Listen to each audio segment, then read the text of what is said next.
MSI teaches that everything in the universe happens according to the grand plan. But the stranger that arrived in Halcyon was an unplanned variable. From the moment he landed in Emerald Vale, his actions altered the course of history.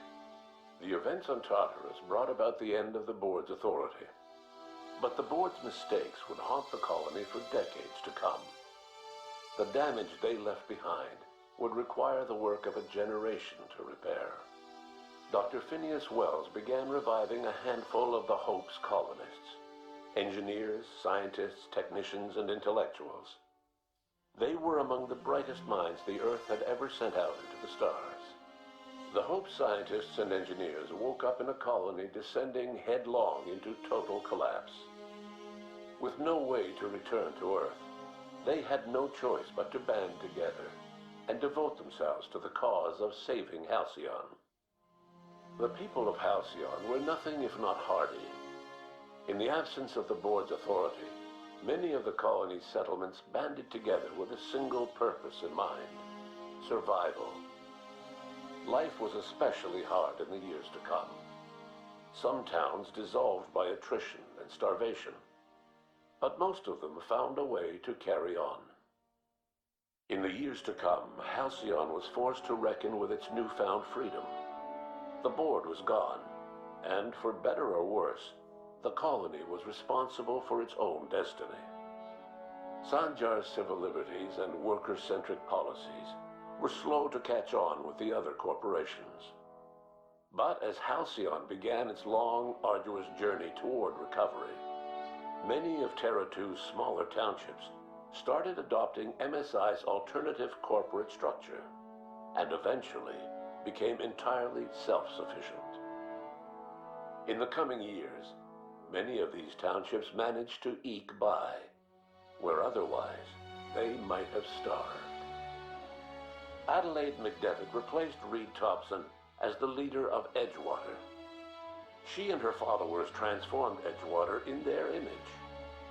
Anyone loyal to Reed was pressured into leaving town, and those who stayed behind adapted to her way of life. Adelaide transformed the old cannery into a new garden. The nearby Edgewater Cemetery provided a convenient source of fertilizer. Under the leadership of Junlei Tennyson, the groundbreaker held firm against corporate influence. The ship's mechanical stability gave Junlei the time to educate a promising generation of engineers schooled in her family's traditions. The future of the groundbreaker looks promising. The rediscovery of the Hope and the abandonment of the lifetime employment program forced Byzantium to come to terms with some uncomfortable realities about the state of Halcyon. While Byzantines were reluctant to surrender the luxuries they'd grown accustomed to, the board's diminished authority gave them little choice in the matter. Nearly everyone had to learn to make do with less. Some even had to get jobs. It was a dark time indeed. Life in Halcyon was sobering for Felix Millstone. The grand revolution he dreamed of never came. There was no great awakening for the colony, no celebrations in the streets. There was only the hard, desperate work of trying to repair a broken colony.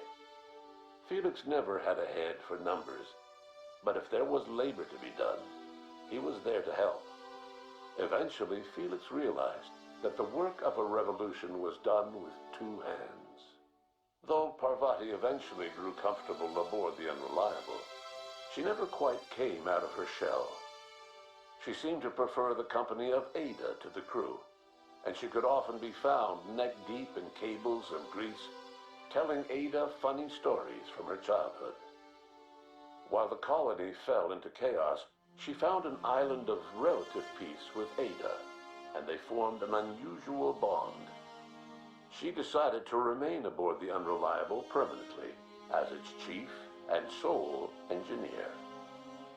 As hard as she tried to drink them away, Nyoka's memories eventually overcame her. Traveling with the crew served as a constant reminder of the family she'd lost, and so she eventually returned to Monarch to get back to what she found most comfortable: the deep end of a bottle and the far end of a trail.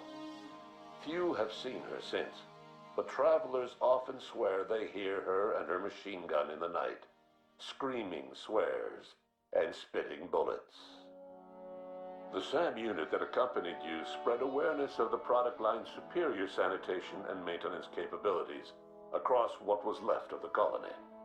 This led to a boost in SAM unit sales. Did you know that SAM units are the longest-lasting, toughest-acting cleaning solution in Halcyon? Minister Clark was released from house arrest, and his contact with you gave him a sense of renewed purpose and vigor. Once it became clear that no help would be coming from Earth, he threw his considerable efforts and talents into helping Halcyon manage the crisis before it. As for Dr. Phineas Wells, he spent his remaining years in his orbital lab. He eventually came to terms with his own past, and was able to forgive the mistakes of his younger self by devoting his remaining years to serving the colony. Dr. Wells was able to revive many more scientists and engineers than he first expected, thanks to the additional batch of chemicals you stole from the ministry. Wells never forgot about the human lives that were lost in acquiring these chemicals. In the end, Dr. Wells was able to save every scientist and engineer aboard the Hope. Over the next decade, nearly all of the Hope's remaining colonists were successfully revived. Halcyon saw a period of rapid technological and scientific advancement. Breakthroughs in dietary supplements saved the colony from starvation. Geoengineering projects and social reforms began to change the structure and character of the colony. Dr. Wells laid the groundwork for the project to save the colony, but he would never live to see the fruits of his labor. He passed away a few years later. His work was carried on by the scientists and engineers he revived. Today, Halcyon has stabilized. The people of the colony work hard to adapt to their new circumstances. Nearby colonies send aid and supplies. Life will never be easy in Halcyon, but for the first time in its history, there exists a sense of real, genuine hope about the future. And what about you? The unplanned variable in the history of Halcyon. Long after Wells passed away, you carried on his work with more energy, determination, and brilliance than he could ever muster. The years that followed were hard, but Halcyon survived by the efforts of the Hope's most promising colonists, the greatest of which was you. No one knows what's happened to Earth, and no one knows what the future has in store for Halcyon. All we know for certain is this: the name of the Unreliable and that of its intrepid captain will remain the subject of countless stories for years to come.